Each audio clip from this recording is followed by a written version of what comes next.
নতুন নতুন আশার আলো, একটা নতুন সকাল, একটা রিয়েল হিলিং টাচ আপনাদের কাছে রিপ্রেজেন্ট করা এবং সেই সমস্ত প্রাসঙ্গিক সমস্যাগুলোকে ভীষণ রকম আরও প্রাসঙ্গিকভাবে আপনাদের সামনে রিপ্রেজেন্ট করা, যেখানে আপনি বুঝতে পারবেন আপনার সমস্যাটা কত দ্রুততার সাথে আপনার ডাক্তারবাবুর সাথে পরামর্শ করা উচিত এবং এটাকে নিয়ন্ত্রণে নিয়ে আসা উচিত।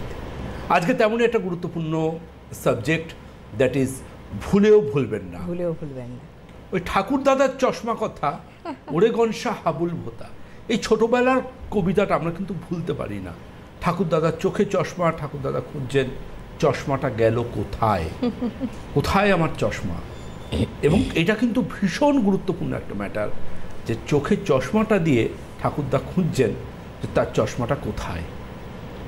এবং খুব প্রাসঙ্গিকভাবে কিন্তু এটা প্রত্যেকের জীবনে কম বেশি আসে, কারোর ক্ষেত্রে আগেই, কারোর ক্ষেত্রে পরেই। বাড়ি থেকে কোথাও বেরিয়ে গেছেন, মনে হচ্ছে বাড়ির লাইটটা নিভিয়ে বেরিয়েছি তো, দরজাটা লক করেছেন বা ছিটকিনি দিয়েছেন, ছিটকিনি বা লকটা দিলাম তো, বাথরুমে স্নান করছেন, মনে হচ্ছে যেন আপনার মোবাইল ফোনটা বাজছেও ঘরে, ঠিক দৌড়ে বেরিয়ে এসে দেখছেন কই না তো, কোনো মিসড কল নেই। ঘরে বসে আছেন, হঠাৎ মনে হচ্ছে কেউ আপনাকে ডাকলো, আপনি বেরিয়ে এসে দেখছেন কই কেউ তো আপনাকে ডাকেনি। কিংবা ছোটোবেলার সব কথা মনে থাকছে, যেগুলো সাম্প্রতিক কালের ঘটনা সেগুলোকে ভুলে যাচ্ছেন।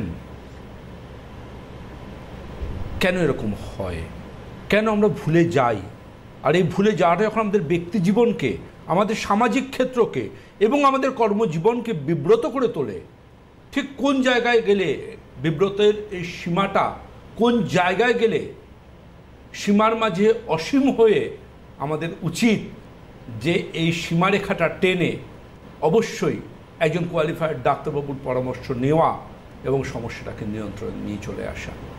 আলোচনা করব আজকে সেই সমস্ত সমস্যা নিয়ে। আর অবশ্যই যথারীতি আপনাদের যাবতীয় সমস্যা সেগুলো নিয়ে তো ফোন থাকবেই, কারণ আমার সঙ্গে তৃণা রয়েছেন। আর অবশ্যই কিন্তু আপনাদের ফোনের যে কোনো সমস্যা নিয়ে সঠিকভাবে যদি আপনারা সেই সমস্যাটাকে বলেন, প্রয়োজনে টিভিতে মিউট করে ফোনটা কানে নিয়ে কথা বলেন এবং হাতে প্রয়োজনীয় ইনভেস্টিগেশনের পেপারগুলো নিয়ে কথা বলেন, আমি চেষ্টা করবো আয়ুর্বেদ চিকিৎসা বিজ্ঞানের সাহায্যে আপনাদেরকে প্রপার অ্যাডভাইস করবার। একদম নিশ্চিতভাবে প্রত্যেক দিনই একটা সুন্দর সুন্দর বিষয় নিয়ে তিনি ব্যাখ্যা এবং আলোচনায় যান। এবং তার পাশাপাশি বলি যে এই যে আমরা অনেক সময় দেখবেন দুমুখ একটা সমস্যার মধ্যে দিয়ে পড়ি, মানে বিভিন্ন জায়গায় গিয়েছি, হয়তো চিকিৎসা নিয়েছি কিংবা চিকিৎসায় যাবো কিনা বুঝতে পারছি না।